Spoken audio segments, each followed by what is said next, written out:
Tidak terasa kita sudah akan menyaksikan gelaran NBA Finals 2023. Dan ya, playoff 2023 mungkin bisa dikatakan rangkaian playoff terabsurd dalam beberapa tahun terakhir. Ada penjahat yang suka bacot namun dikalahkan. Tim-tim calon juara dan punya superstar NBA kelas atas justru keok dan tak melaju jauh di playoff. Tapi ya, inilah olahraga dan inilah NBA, tempat keajaiban terjadi. Salah satunya adalah gelaran final NBA tahun ini, di mana Denver Nuggets, tim terkutuk yang tidak pernah juara sejak puluhan tahun tim ini berdiri, bertemu dengan Miami Heat, tim tercupu di NBA playoff tahun ini. Sebelum lanjut, jangan lupa like dan subscribe ya. Simak ulasan berikut ini.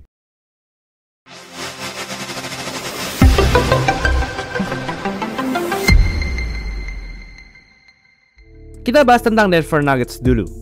Sejak tim ini berdiri pada 1967 di Liga ABA hingga pindah ke Liga NBA pada 1976 sampai sekarang, mereka tidak pernah juara. Bahkan masuk final NBA pun tidak. Artinya sudah 56 tahun tim ini tidak pernah mencicipi cincin juara. Tim ini seperti terkutuk. Padahal sebenarnya tim ini bukanlah tim yang cupu. Faktanya playoff tahun ini adalah playoff ke-38 dari Denver Nuggets. Namun Nuggets memegang rekor tidak hanya rekor NBA, tapi rekor 5 olahraga besar di Amerika, di mana Nuggets adalah tim yang masuk playoff terbanyak tanpa mendapatkan juara sama sekali. 1976 adalah musim Nuggets yang paling memungkinkan untuk menjadi juara.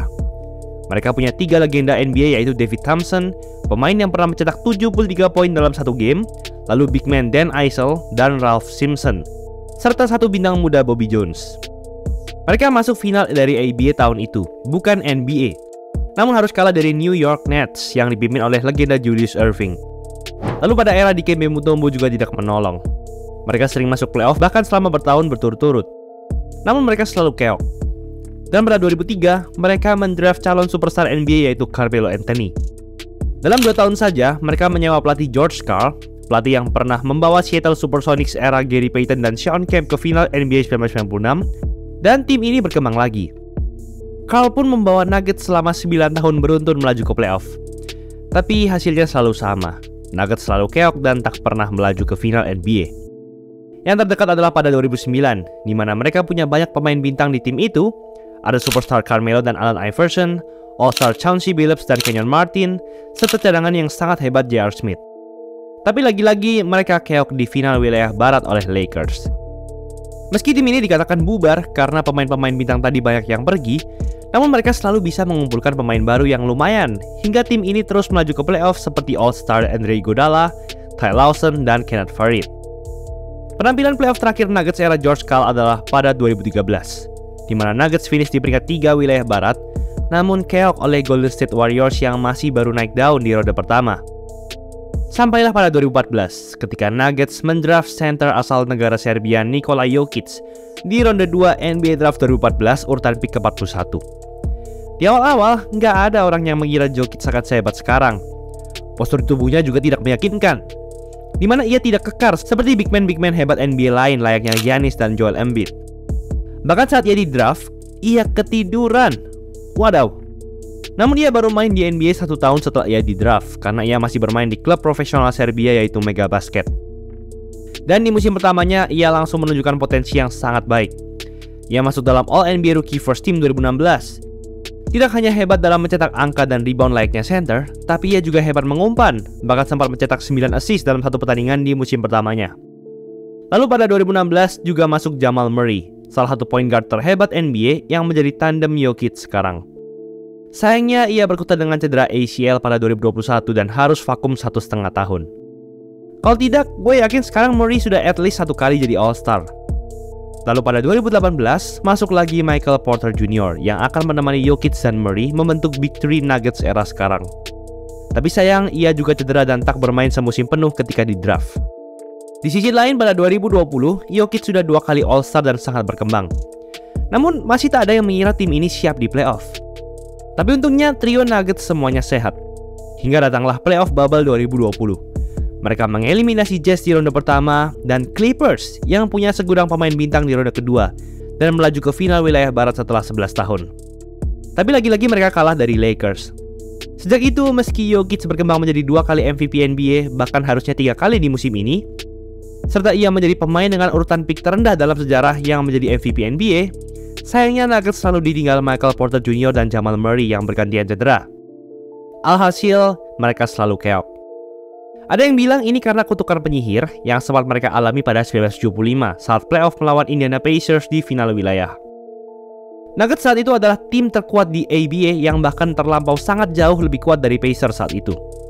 Tapi saat game 2, Pacers mengeluarkan tarian Dancing Harry, di mana ini adalah tarian dukun untuk mengutuk Nuggets. Pacers pun menang, dan di game 5 Nuggets balik menyewa penyihir Roboda. Namun hal itu tidak berhasil, di mana Nuggets justru dieliminasi. Jadi udah sewa penyihir pun Nuggets tetap terkutuk. Dan ya, musim ini adalah kesempatan besar bagi mereka untuk tidak hanya masuk final, namun juga juara, karena trio Nuggets ini semua sehat. Di sisi lain, Miami Heat juga mengalami jalan terjal di playoff. Heat era Butler dimulai pada musim 2019-2020. Musim pertama Butler melaju ke Heat, ia langsung membawa Heat ke final dengan bantuan All-Star Bam Adebayo, rookie Tyler Hero, dan shooter Duncan Robinson. Namun mereka keok di final NBA. Banyak yang mengatai musim ini mereka cuma hoki. Ini musim COVID, jadi nggak dihitung karena banyak pemain yang nggak siap di bubble. Hal itu makin kelihatan benar karena di musim selanjutnya, Heat memang masih masuk playoff di peringkat 6 wilayah timur. Namun mereka dikalahkan 4-0 dari Milwaukee Bucks. Setelah itu mereka mendapatkan Kyle Lowry, guard veteran yang sudah pernah juara. Mereka langsung melaju ke peringkat 1 di regular season dan melaju ke final wilayah timur lagi. Namun mereka kalah dengan sangat menyakitkan. Hanya satu tembakan saja yang dibutuhkan untuk membawa Heat ke final. Namun Butler tak bisa memasukkannya dan Heat pun kalah. Pada awal musim ini, Heat masih dianggap contender. Namun hal itu tak sejalan dengan regular season. Heat struggling di musim ini, bahkan harus berjuang di fase play-in terlebih dulu. Mereka bahkan hampir tak masuk playoff, karena di play-in pertama, mereka kalah dari Hawks. Kalau mereka menang pun, mereka berada di peringkat 8. Paling buncit di playoff dan langsung bertemu Milwaukee Bucks, tim terkuat dari total 30 tim. Dan ya, keajaiban pun terjadi. Mereka mengalahkan Bucks. Hal ini membuat Bucks menjadi tim peringkat 1 pertama dalam sejarah yang dieliminasi cuma dalam 5 game. Jadi ini sangat memalukan untuk Bucks tapi menakjubkan bagi Heat. Lalu mengalahkan Knicks dan melaju ke final wilayah timur. Banyak fakta-fakta menarik dari kedua tim ini, di mana dua tim ini adalah tim yang selalu diejek dan diremehkan. Tidak ada tim peringkat 8 dalam sejarah NBA yang pernah melaju ke final dalam musim yang penuh 82 pertandingan. Memang ada Knicks yang melaju ke final 1999. Tapi musim itu NBA mengalami lockout dan tiap tim hanya bertanding 50 pertandingan. Mungkin jumlah pertandingan yang singkat ini memengaruhi performa dari para pemain. Tidak hanya itu, tapi cerita dari para pemain Heat sangat mengharukan. Totalnya ada 7 pemain Heat sekarang yang undrafted. Jadi tidak ada tim yang mau mengambil mereka saat NBA draft. Dan mereka mencapai semua ini tanpa bintang mereka Tyler Hero dan Victor Oladipo. Dan musim ini adalah pertama kalinya dalam sejarah NBA, Denver Nuggets menjadi peringkat 1 di wilayah barat. Jujur, entah Nuggets atau Heat yang bakal juara, gue bakal tetap senang. Karena kedua tim benar-benar punya cerita yang mengharukan. Tim yang satu tak pernah juara, bersama satu MVP NBA yang selalu keok di playoff dan 2 bintang yang selalu cedera, namun ingin membuktikan dunia bahwa semua orang tak patut mengejek mereka. Di sisi lain, ada tim yang dipimpin oleh seorang mantan anak yang dibuang oleh ibunya sendiri. Ditemani oleh mantan para pemain yang tidak diinginkan oleh tim-tim NBA, yang diremehkan dan bahkan tidak dihitung di playoff kali ini. Shout juga ke pelatih Erik Spoelstra, yang dalam 15 tahun melatih Heat, sudah membawa Heat 6 kali ke final NBA, kalau mereka lolos ke final lagi tahun ini. Itulah ulasan mengenai episode kali ini. Oke, gue tahu para tim masih belum melaju ke final NBA ketika video ini dibuat. Tapi nggak pernah ada tim yang kembali dari ketertinggalan 3-0 dalam sejarah NBA. Kalau ada pun gue bakal shock. Lagian Heat juga masih tim marker besar, jadi masih menghasilkan lah ya buat NBA. Hashtag yang tahu-tahu aja.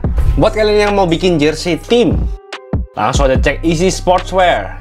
Gratis konsultasi desain dengan Illustrator berkelas. Diproduksi dengan detail yang sangat tinggi. Lengkap pakai 2 mesin press yang berbeda. Satu style cuma 150.000. Warna dan bahan dijamin yang terbaik. Nih buktinya. Nah, jadi udah terbukti kan kualitasnya. No tipu-tipu. Langsung aja cek Easy Sportswear. Jangan lupa like, komen, dan subscribe agar channel ini bisa berkembang dan menghasilkan video menarik lainnya. Thanks for watching, I'll see you in the next video.